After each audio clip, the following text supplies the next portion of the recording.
Moj projekt ERC bo raziskoval prve galaksije, ki so nastale v vesolju. S tem bomo odkrivali, kako so nastale prve zvezde, kako so nastale prve galaksije in posledično s tem, kako je nastala naša galaksija in naše Osončje. Tako da bomo resnično odkrivali, kako je nastalo naše življenje in s tem dali odgovore na mnoga vprašanja, ki jih imamo astronomi o razvoju galaksij. Ko sem dobila projekt ERC, sem bila neskončno vesela, kajti pred kratkim sem se vrnila v Slovenijo in ta projekt mi je omogočil, da bom tu tudi ostala in da bom lahko razvijala svoje raziskovalno delo, ki sem ga začela v Združenih državah Amerike. Tako da je bil to res lep dogodek.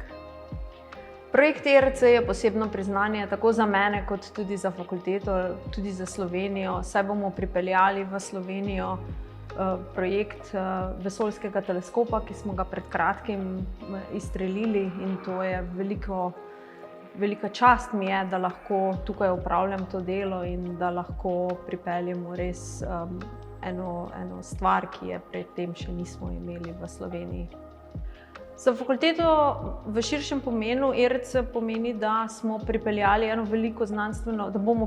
eno veliko znanstveno skupino, ki bo delala na tem področju. Tega področja predtem še fakulteta in tudi vse univerze v Sloveniji niso direktno pokrivale, tako da bomo razvili en znanstveni center, ki bo lahko delal na področju astrofizike, na področju odkrivanja vesolja s pomočjo teleskopa James Webb.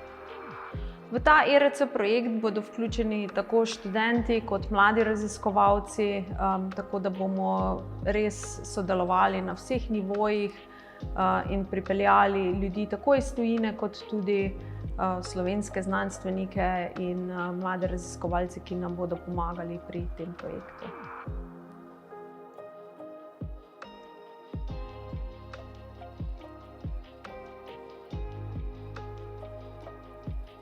Pridobitev dveh ERC projektov je izjemen dosežek za našo fakulteto.